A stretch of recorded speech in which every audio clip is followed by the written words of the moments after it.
Benji, striktong patnubay at gabay ng magulang ang kailangan. Maaaring may masiselang tema, lengguwahe, karahasan, sexual, horror o droga na hindi angkop sa mga bata.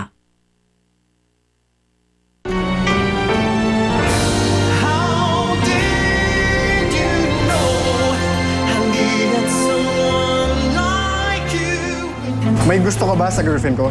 Sagot! Warren, bakit mo yung ginawa? Basta laging kinakampihan mo. Di ba ako yung boyfriend mo? Hindi na, Warren. Break na tayo. Nagbago ako para sa'yo. Dahil gusto ko maging isang tao na balang araw. Pwede mo rin ako ipagmalaki. Mahal kita. Saan mo? Kibo, anak mo siya! Hindi ko mapatay itong bata dahil sa'yo! Muli ko mapatay ang anak ko! Totoo po, sabi ni Mami. Basta kahit anong mangyari, mahal kita, ha? Tuloy na talaga alis nyo. Baka mamaya bumalik pa kayo dito. Hindi po mangyayari yun dahil kami lang ang pasahero ng eroplano. Nasaan na kayo? Nakaalis na kami. Umalis si Benji ng bahay. At sigurado akong pupunta na siya ng airport para sundan kayo. Ano dito yung flight na padang Cebu? Ayun po, sir. Ay, sir! Benji! Sir, bawal Benji! Salina! Benji! Salina! Benji! Salina! Benji! Tamo ko! Salina! Benji! Benji, wala na si Sharina! Sir, kailangan na po natin siya ng area. Salina! Benji!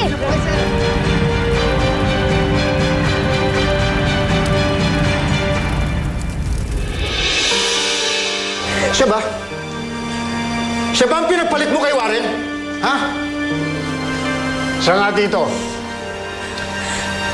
Nakipag-break siya sa akin para sumama siya sa lalaking yan.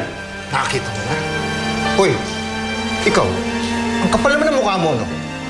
Ha? Baka nagkakamali ka sa inaakala mo. Hindi mo maututan si Grace. Ipasok mo to sa kukote mo, ha?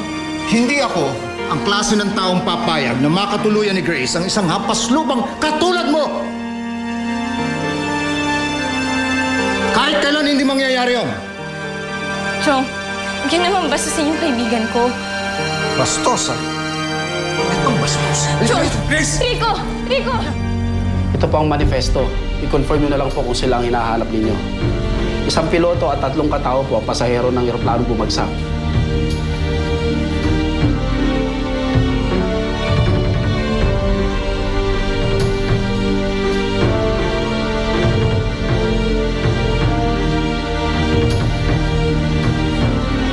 Kailangan kong makita yung bangkay. Ikinalulungkot ko pong sabihin sa inyo na nahirapan po kaming i-retrieve at kilalanin ng mga bangkay. Ang mahirapan i-retrieve. Posible! Dahil po sa sobrang lakas ng pagsabog, nagkalasog-lasog po ang mga katawan nila. Hindi totoo yan. Gusto kong makita yung bangkay.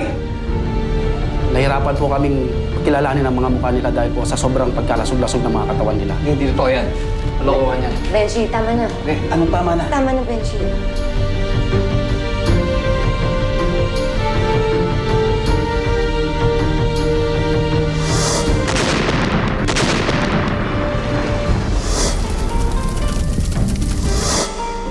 Sige po, mayon ko muna kayo. Sige, ako nang bahala sa kanya.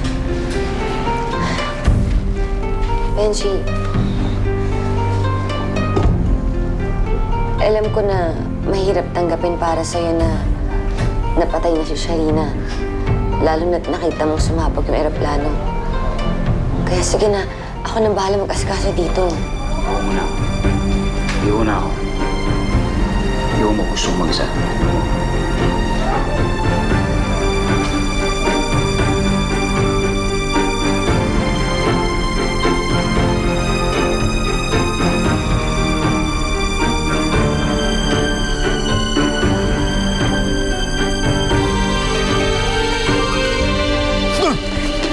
Pwes ka na rito! Chong, tama na!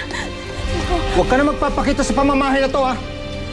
Chong, tama na! Nasasaktan na siya! Mabuti pa pumasok ka na lang kaya. Walang galang na ho. Pero sumusobra na yata kayo. Hindi naman ho yata ang tamang late-late niyo ako ng ganyan. Maayos ho akong humarap sa inyo. Wala ho akong masamang bala kay Grace. Dami mo pa sinasabi. Chong, tama na! Tama na! Antonio, Grace! Nay, gusto ko lang po sana ipakilala sa inyo si Rico. Malinis ho ang intensyon ko sa anak niyo. At handa ho akong patunayan na mahal ko si Grace. Antonio, maraming salamat sa concern mo sa anak ko. Pero hayaan mo muna kami ni Grace ang umayos nito. Grace, Rico, pumasok muna tayo sa loob. Gusto kong pag-usapan yung tungkol sa inyo ng anak ko. Sige, Nanay. Mas tayo.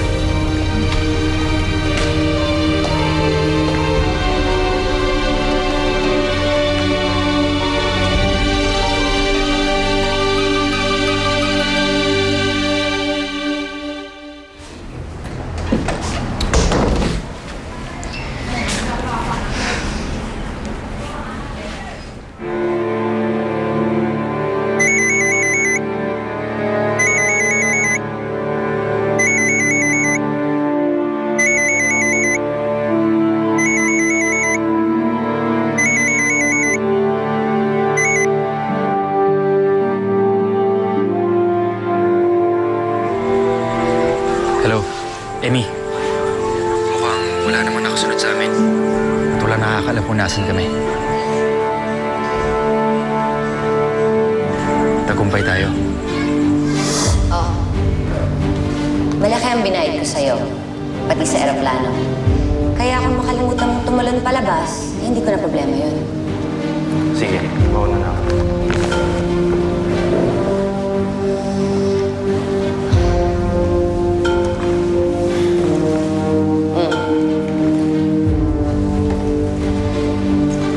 Siguraduhin mo lang na ilalayo mo na yung mag-inang yun sa amin, ha? Sawang-sawa na ako sa pagmumukha ni Sharina. Ayoko na siya makita, pati ang anak niya. Alam ng lahat ang Cebu ang punta namin. Pero tutuloy kami sa isang liblib na probinsya. Hindi ko nasasabihin sa iyo kung saan. Baka madulas ka pa kay Benji. Magaling. Malaki ata ang ginastos ko sa palabas na to, ha?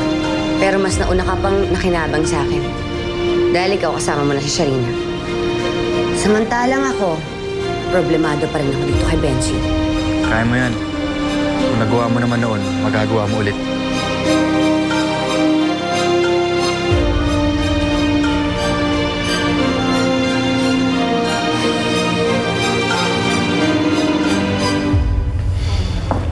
Wala naman ho kami pagmamalaki sa inyo eh. Hindi nga ako graduate ng high school. Pero madiskarte ho ako sa buhay. Sisiguraduhin ko na hindi magugutom si Grace.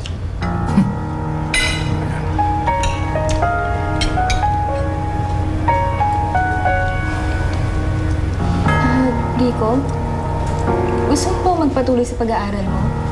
Kasi yung kumpanya namin, merong scholarship grant para sa mga family members ng employees namin. Grace, salamat sa alok mo ah. Pero huwag ka sana magagalit kung tatanggi ako ah. Gusto ko kasing patunayan sa sarili ko, sa'yo, at sa mga magulang mo, na kaya ko.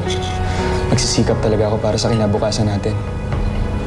Sir! Huwag po kayo mag-wala! Tatawagin niyo na lang po si Ma'am! Gusto kong makausap si Grace! Sir! At papasok ako kung kailan ko gusto. Warren, ano ba ginagawa mo dito?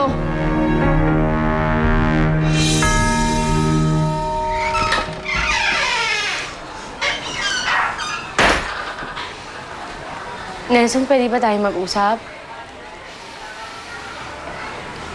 Nelson, hindi ba sa Cebu tayo pupunta? Eh, bakit nandito tayo? Bakit nagbabago ka ng plano na hindi mo sinasabi sa amin? Bakit ang dami mong tanong? Hindi ba ang mahalaga buhay tayo? Malayo na tayo sa kanilang lahat. Oo nga, Nelson, pero hindi kita maintindihan eh. Bakit mo kailangan gawin to? Hindi naman kami tatakas sa'yo eh. Oh, magkasama nga tayo ngayon. Pero di ba si Benji pa rin ang laman ng utak mo? Di ba?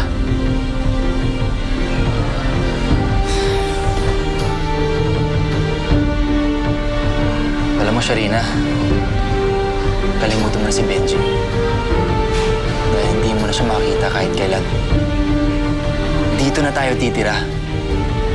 Dito na tayo magsisimula ulit. Ikaw, ako, si Joy, at wala si Benji.